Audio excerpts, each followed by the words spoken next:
Et la prospérité selon Dieu est d'étudier la parole de Dieu et d'y croire en ses promesses et de s'attacher chaque jour pour qu'elle ne s'échappe pas de nous. Alléluia.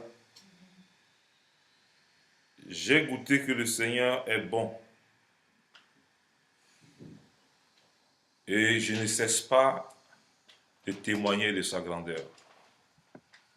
Donc ce matin, nous allons comprendre que l'université de la prospérité selon Dieu est un mental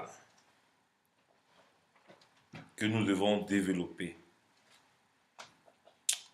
C'est pour ça que ce matin, nous allons observer un peu la vie de Josué, qui avait développé ce mental de conquérant et de victorieux. Alléluia. Alors, il est impossible que nous suivons Dieu et que nous ne réussissons pas dans tout ce qu'il demande que nous entreprenons. Alors, si nous cherchons à vivre l'Écriture comme il nous a demandé, nous allons voir qu'il est obligé de faire ce qu'il a dit qu'il devait faire dans notre vie. Alléluia. Prenons notre Bible dans le livre d'Hébreux, je vous en prie. Hébreux, chapitre 11, au verset 1 à 3. Qu'est-ce que la parole de Dieu nous dit?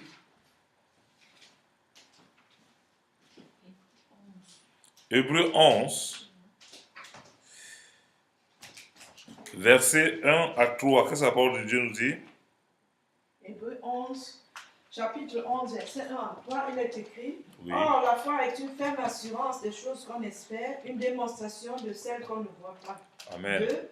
Pour l'avoir possédé, les anciens ont obtenu un témoignage favorable. 3. C'est par la foi que nous reconnaissons que l'univers a été formé par la parole de Dieu, en sorte que ce qu'on voit n'a pas été fait de choses visibles. Alléluia. Constatez que dans Hébreux 11, verset 1 à 3, le troisième verset nous interpelle. Jean-Claude, tu peux nous relire le troisième verset? C'est par la foi que nous reconnaissons que le monde a été formé par la parole de Dieu, en sorte que ce que l'on voit n'a pas été fait de choses visibles. Voilà. Alors, tu n'as pas d'excuse. Lorsque tu médites cette parole qui nous dit, c'est par la foi que nous reconnaissons que le monde a été formé par la parole de Dieu, en sorte que ce qu'on voit n'a pas été fait de choses visibles. Lorsque nous marchons avec Dieu, Dieu veut que nous puissions développer la nature de l'invisibilité, de commencer à appeler les choses qui ne sont pas, jusqu'à ce que nous puissions voir l'existence de ces choses-là. Qu'est-ce que tu veux que Dieu fasse dans ta vie dans le mois de mars? Tu vas commencer à concevoir ces choses, être enceinte de ces choses-là, afin que Dieu puisse t'honorer par la détermination de ta foi. Je vous le répète, il est important de comprendre que Dieu ne peut pas faire ce qu'il nous a donné de pouvoir réaliser. Il nous a donné un élément très important, de travailler dans le monde invisible.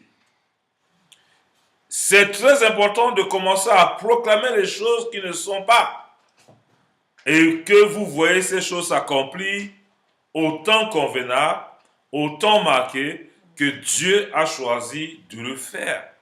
Mais nous devons toujours le proclamer. C'est pour ça que Josué nous interpelle ici. Lorsque nous prenons le livre de Josué, nous constatons que Josué est un homme qui était un homme selon le cœur de Dieu. Alors, quand on dit un homme selon le cœur de Dieu, il vivait l'écriture. Alléluia.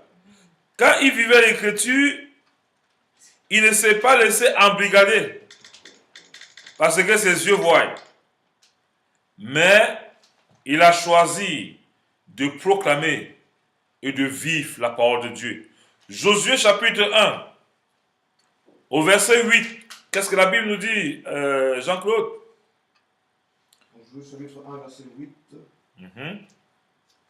Que ce livre de la loi ne s'éloigne point de ta bouche. Que ce livre de la loi ne s'éloigne point de ta bouche. Médite-le jour et nuit. Médite-le jour et nuit. Pour agir fidèlement selon tout ce qui est écrit. Pour agir fidèlement selon tout ce qui est écrit. Car c'est alors que tu auras du succès dans tes entreprises. C'est alors que tu auras du succès dans tes entreprises. C'est alors que tu réussiras. C'est alors que tu réussiras. Il n'y a pas de réussite sans sacrifice. Il n'y a pas de succès sans planification. Vous voyez ici, Josué nous encourage de méditer. Lorsque tu ne médites pas la parole de Dieu, je ne sais pas sur quoi tu comptes. Ce qui est sûr, tu ne médites pas la parole de Dieu, le diable va t'instruire. Le diable, c'est qui? C'est cet esprit de fainéantise, de paresse, qui t'empêche de méditer et d'y croire au message que Christ a et à Christ t'a légué et l'autorité qu'il t'a donnée. C'est la même chose lorsque nous allons à l'école, lorsque nous allons dans les universités. Nous allons apprendre et nous passons les examens. Si vous n'apprenez pas vos documents et vos livres, vous n'aurez jamais de succès ni de réussite. Alors, ce n'est que dans la maison de Dieu que j'ai vu que les gens viennent dans la maison de Dieu avec une formule magique. Quand je parle de formule magique, ils attendent que quand ils dorment, ils se réveillent le matin, que Dieu fasse tout pour eux, sans qu'ils fassent un petit effort. Je vous le dis, si vous ne savez pas méditer la parole de Dieu, le diable va s'assurer que vous marchez dans la confusion. Et quand vous êtes dans la confusion, vous voulez amener tous les gens dans votre confusion. Et c'est ça alors le danger d'être religieux. Alors si aujourd'hui, tu écoutes mon message et tu dis, mais ma vie doit changer. Mes convictions doivent changer. Assez, c'est assez. Il faut que je fasse comme Josué a fait pour réussir. Josué, il nous a laissé cet écrit, afin que nous sachions que pour qu'il devienne extraordinaire, il était d'abord un homme ordinaire. Alors, lorsque vous prenez votre Bible, comme Jean-Claude vient de le lire, dans Josué chapitre 1, au verset 8, c'est pour nous stimuler à lire la parole de Dieu, à y croire, à confesser. Alors, lorsque vous commencez à confesser cette parole, et vous allez commencer à voir l'invisible se réaliser dans votre vie. L'invisible, c'est quoi? C'est que vous n'êtes pas censé réaliser, Dieu le fait pour vous, afin que la gloire lui revienne. Donc, tu prends ce livre ce matin, tu dis avec moi que ce livre de la loi ne s'éloigne point de ma bouche. Je le médite jour et nuit. Mon frère, ma soeur, Josué méditait jour et nuit. Elle dit que quand il avait un seul instant, il regardait toujours la parole en sa faveur. Et c'est pour ça que David a vaincu Goliath. Parce qu'il était connecté 24 sur 24. Il regardait à Dieu. Pendant que les frères comptaient sur leurs forces naturelles, David a refusé de croire en ses capacités naturelles. C'est pour ça qu'il a toujours eu des victoires et des victoires. Même quand David est tombé avec... a été roi, pardon, et que le péché s'est assailli devant sa maison et qu'il est tombé dans l'adultère, il a regardé à Dieu et Dieu l'a rétabli il a continué à avoir la victoire jusqu'à sa progéniture a continué la mission qu'il était en train de faire pour la gloire de Dieu. C'est pour ça que Dieu nous dit, ne t'arrête pas là où tu es tombé, mais répands-toi et il te redresse et tu continues ton combat et ta victoire. Nous combattons avec la victoire et nous remportons avec la victoire. Ne croyez pas que quand on vient servir Dieu, c'est lorsqu'on se sent prêt qu'on vient servir Dieu. Mais on vient brut tel que nous sommes. Et Dieu commence à faire un travail dans nos vies tous les jours afin que nous soyons efficaces pour sa gloire, pas pour notre gloire. Nous devons avoir une mentalité du royaume des cieux. La mentalité du royaume des cieux, c'est le courage, c'est la persévérance, c'est la foi, c'est l'amour. Et je ne peux pas comprendre qu'aujourd'hui, mon frère, ma soeur, tu as l'amour et tu détestes ton frère. Tu as l'amour et tu médites mal contre les gens qui te provoquent. Jésus nous a laissé ces récits afin que nous soyons fortifiés. Priez pour ceux qui vous maltraitent, qui vous persécutent. Priez pour eux. C'est ça notre mission. Ne passez pas votre temps à vous attarder dans les futurités. Méditez sur la parole qui vous concerne. Comment je vais faire pour amener les gens de Gans-Soren à comprendre la parole de Dieu comme j'ai compris. Seigneur, tu es obligé de réaliser tout ce que tu as dit à mon sujet. Et les gens de Gans-Soren viendront vers toi te consulter pour te dire, tu as réalisé ces exploits grâce à qui? Et que tu puisses lui dire à cette personne, ce n'est pas par mes capacités, ce n'est pas par mon intelligence, mais c'est par le Seigneur de gloire que je sers. Il est important de rester connecté et quand nous sommes connectés, nous marchons avec les fruits de l'esprit. Automatiquement, ça marche. Josué, au verset 9, il te dit, ne t'ai-je pas donné cet ordre?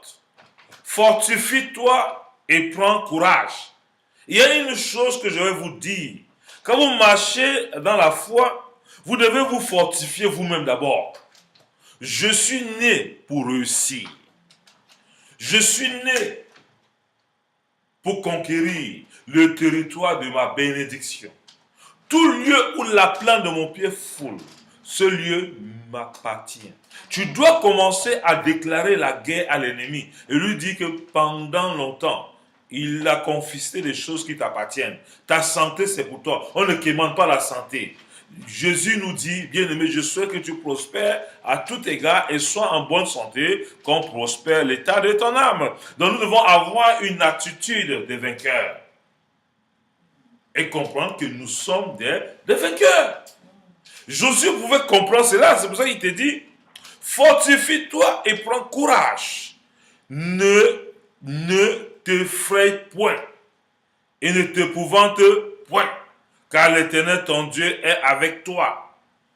Ne t'effraie point, pasteur Suzanne. Ne t'effraie point de ton salon de coiffure. Ne t'effraie point de ta propre vie. Ne t'effraie point que tu vas rester célibataire dans ta vie. Ne t'effraie point de l'avenir, car l'avenir appartient à notre Père. C'est pour ça qu'il est important de marcher avec une vision. Et cette vision, nous devons la graver dans notre cœur et croire que Dieu que nous servons est un Dieu de victoire. Et il finira par accomplir ce que nous lui demandons. Ne soyez jamais déconnectés de la parole de Dieu. C'est pour ça que le verset 9 doit être un slogan pour nous dans ce mois de mars. Alléluia. Dans ce mois de mars, nous allons prendre Josué, chapitre 8, au verset 9, et dire que Josué est... Pardon? Verset 8 à 9, Josué, nous allons penser au modèle de Josué pour avoir la victoire dans tout ce que nous faisons. Il a dit, ne t'ai-je pas donné cet ordre? Fortifie-toi. Tu dois te fortifier. Tu dois refuser la fatigue le matin. Tu vas dire, par le sang de Jésus, je renouvelle mes forces. Par le sang de Jésus, je commence à croire mon mariage en ce mois. Je commence à croire mes enfants en ce mois. Je commence à croire aux résultats de mon réseau en ce mois. Je continue à croire mon activité en ce mois. Le diable ne peut pas m'empêcher d'atteindre mon standard. C'est important. Ce mois est un mois de confession. Donc l'université de la prospérité, c'est un mental. Donc quand tu as mis dans ta tête et quand tu as mis dans ton cœur que Dieu t'a créé, pas pour que tu accompagnes les gens sur la terre, mais pour que tu sois un modèle sur la terre. Alors tu dois toujours y croire et confesser que tu es la tête, jamais la queue. Je ne suis pas une queue, je suis la tête. Alléluia. Lorsque nous sommes la tête, selon Dieu, nous devons marcher avec la victoire, nous devons avoir la position que Dieu nous donne et ne jamais laisser l'ennemi ravir l'autorité que Christ nous a donnée. Nous avons l'autorité dans le nom de Jésus. C'est pour ça que lorsque vous élevez vos prières, vous dites que dans ma maison, je refuse la maladie ce mois de mars au nom de Jésus. Je refuse le manquement dans ma maison dans le nom de Jésus. Je refuse le manquement dans ma vie professionnelle. Je refuse l'insatisfaction dans ma vie. Au nom de Jésus, je déclare que tout ce que je toucherai seront prospères. Ça va prospérer au nom de Jésus. Tout lieu où je vais mettre mon pied, je vais prendre ce territoire en possession dans le nom de Jésus. Et vous allez voir que vous allez commencer à faire toujours des exploits. Parce que lorsque nous marchons avec cette foi et cette détermination, l'exploit nous appartient. Très important. Ne t'ai-je pas donné cet ordre, fortifie-toi et prends courage, ne t'effraie point et ne t'épouvante point, car l'Éternel ton Dieu est avec toi dans tout ce que tu entreprendras. Ça veut dire que tout ce que tu te lèves le matin, que tu penses, Dieu te fait prospérer là-dedans. Donc tu dois arrêter de croire que Dieu est incapable de faire ce que tu veux faire le matin. Non, lorsque tu te lèves le matin, ce que tu veux faire, fais-le avec conviction. Tout ce qui n'est pas conviction est péché. Alléluia. C'est pourquoi il est important de marcher avec quoi? Conviction. La conviction, c'est quoi? C'est que tu veux faire, quel que soit l'âme, lorsque tu sais que ce n'est pas un péché, tu y fonces. Très important. Et n'oubliez jamais qu'il y a les esprits familiers. Il y a les esprits qui veulent te maintenir dans une position d'esclavage. Alors tu dis à ces esprits, écoutez-moi bien. Jésus m'a mandaté de porter la bonne nouvelle. La bonne nouvelle, lorsque tu es dans l'université de Dieu, la bonne nouvelle, c'est d'expliquer aux gens et de les communiquer l'onction. Comment tu fais pour prospérer dans le domaine de ta vie. Alléluia. Et lorsque tu vois quelqu'un qui est stagnant, tu dois prophétiser dans sa vie. Le Dieu que je sers, qui me donne l'autorité dans mon territoire, te donne l'autorité dans le territoire où tu te trouves au nom de Jésus. Sors de ta paresse, ouvre les yeux et possède ce que tu es appelé à posséder. Tu n'es pas appelé à mendier, mais tu es appelé à dominer. Commencez à communiquer la vie autour de vous. Ne vous laissez plus assaillir par des plaintes et des complaintes. Quand quelqu'un vient à côté de vous, commence à vous dire ça ne va pas, dites à cette personne, je sais celui qui peut restaurer ta situation. Et quand tu vas donner ta confiance à cet homme qui peut restaurer ta situation, il va te donner une attitude à adopter. Et cette attitude, c'est quoi? C'est de méditer les promesses qu'il a écrites à ton sujet. Et lorsque vous amenez les promesses que Dieu a écrites au sujet de l'humanité, aux gens qui sont défaillants, lorsqu'ils vont prendre conscience de ce que Dieu écrit à leur sujet, ils vont se réveiller de leur sommeil, ils vont piétiner la tête du diable, ils vont dire Satan, il y a longtemps tu m'as amené dans la panique, aujourd'hui je divorce avec des pensées négatives. Au nom de Jésus, c'est pour ça qu'il est important de ne pas minimiser la petite graine qui est en nous. Mais la petite graine qui est en nous a besoin de quoi? D'exercice. Elle a besoin de quoi? De germer. Et si nous ne communiquons pas aux gens ce que nous avons de Dieu, il est probable que nous perdons ces valeurs qui sont en nous. Alors, lorsque vous n'essayez pas de communiquer la vie que vous avez en vous aux autres, vous allez stagner.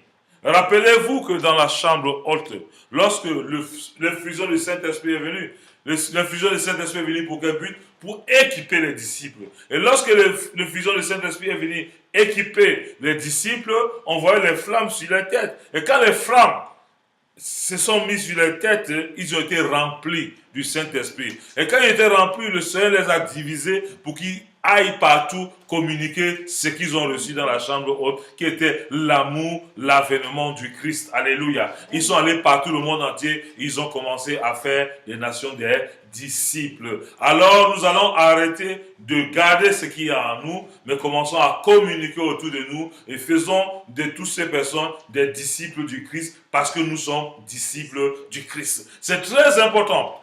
C'est bien comme nous prions. Seigneur, nous voulons une grande moisson. Mais si on n'est pas prêt pour tenir cette moisson, nos filets vont se déchirer. Pour solidifier notre filet, il est important que nous développons et que nous croyons en nos capacités et que nous sachions que c'est Dieu qui peut faire avec nous, mais ce n'est pas nos capacités qui peut faire à la place de Dieu. Alors, cessons de voir nos propres forces, regardons à Golgotha, regardons à notre Dieu qui donne la victoire, qui prend les faibles pour leur donner une position que le monde est incapable de leur donner. Dieu est capable de prendre quelqu'un dans des ténèbres pour l'amener dans la lumière et pour instruire les gens qui sont nés dans la lumière. Je vous le dis, je sais le Dieu que je sers. C'est un Dieu qui confond les sages et qui se révèle à ceux qui ont le cœur humble. Il est important de comprendre Josué. Josué a compté sur le Seigneur. Il a eu la victoire. Samson a compté sur le Seigneur. Il a eu la victoire. Alléluia. Salomon a compté sur le Seigneur. Il a eu la. Quand il a commencé à compter sur ses propres forces, Salomon, qu'est-ce qui lui est arrivé? Même Salomon. Salomon a compté sur ses propres forces. Vers la fin, allait consulter les dieux étrangers. Lisez bien la Bible. Alléluia. Il a eu que l'échec. Samson a fait pareil. Pour vous dire, ne croyez pas qu'aujourd'hui, quand vous êtes fort avec Dieu, vous allez continuer à garder cette flamme. Sinon, à la fin, vous pouvez être à la risée de vous-même. Alléluia. Donc nous devons garder les fruits de l'esprit et la particule qui nous dit, soyez humbles. L'humilité précède la gloire. Il est important de comprendre que c'est Dieu qui fait en nous tout ce que nous sommes. Et tout ce que nous sommes vient de Dieu. Que Dieu nous bénisse et que cette parole qui est sortie ce matin fortifie nos membres et nous rend victorieux dans tout ce que nous faisons et tout ce que nous entreprenons au nom de Jésus.